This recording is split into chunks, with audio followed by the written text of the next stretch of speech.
নমস্কার, স্বাগত তোমাদের সবাইকে আমার ইউটিউব চ্যানেলে।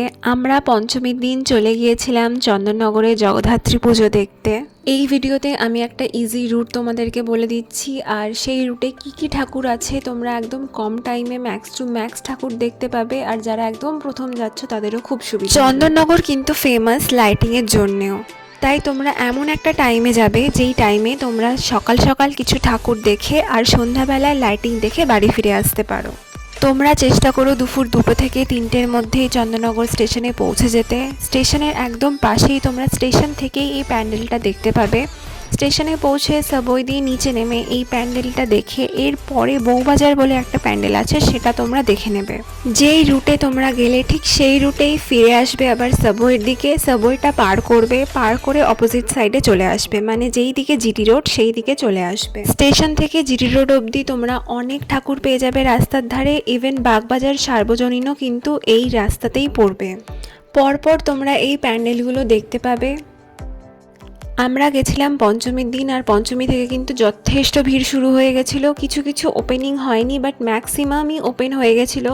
তাই তোমরা যদি সপ্তমী, অষ্টমী বা নবমীতে যাও তাহলে প্লিজ একটু হাতে টাইম রেখে যেও, যাতে তোমরা যদি লাইনও হয় তাহলেও তোমরা একটু টাইম দিয়ে এই ভালো ভালো প্যান্ডেলগুলো তোমরা দেখতে পারো। এই প্যান্ডেলটা ছিল স্টেশন থেকে জিটি রোড যাওয়ার রাস্তায় সেকেন্ড প্যান্ডেল। এটা তোমরা তোমাদের বাঁ হাতে পেয়ে যাবে, একটা গলির মধ্যে ছিল। এই প্যান্ডেলটা দেখার পর তোমরা আবার বেরিয়ে আসবে গলি থেকে এবং আবার জিটি রোডের দিকে হাঁটতে থাকবে।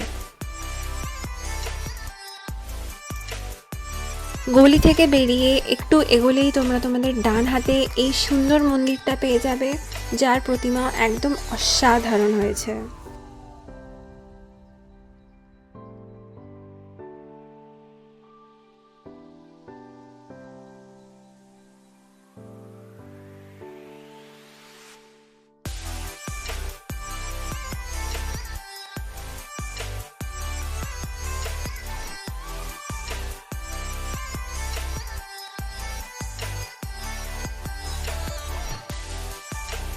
এটা দেখার পর আর একটু এগোলেই তোমরা ডান হাতেই আবার এই সুন্দর প্যান্ডেলটা দেখতে পাবে। স্টেশন থেকে বাগবাজার যেতে আমার কিন্তু এই প্যান্ডেলটাই একদম বেস্ট লেগেছে। খুব সুন্দর প্রতিমা, ডাকের সাজ এত সুন্দর। যতই ভিড় হোক বা রাস্তা থেকে যতই দেখা যাক, তোমরা চেষ্টা করো প্রতিমার সামনে গিয়ে ডাকের সাজগুলো দেখার, তোমাদের খুব পছন্দ হবে। আমরা যেহেতু পঞ্চমীতে গেছিলাম তাই উদ্বোধন হয়ে গেলেও মাকে সাজানোর কাজ কিন্তু তখনও চলছিল।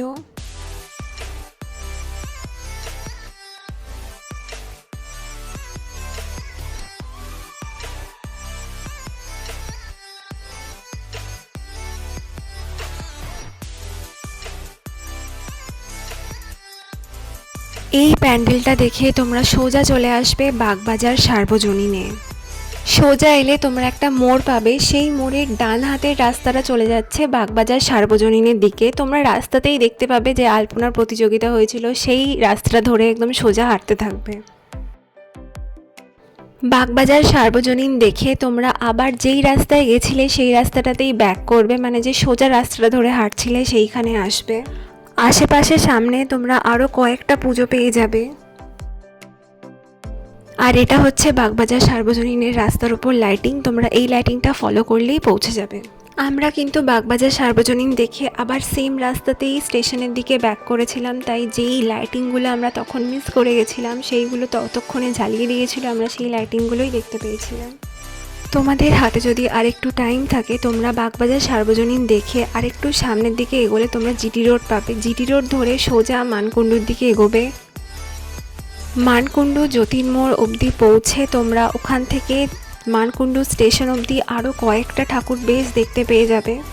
সেগুলো দেখার পর তোমরা মানকুণ্ডু থেকে ট্রেন ধরে নিতে পারো, আর তোমরা যদি আগে মানকুণ্ডু যাও সেখান থেকে চন্দননগর আসো তাহলেও তোমরা সেম রুটই ফলো করতে পারো। আজকের ভিডিও এই পর্যন্ত।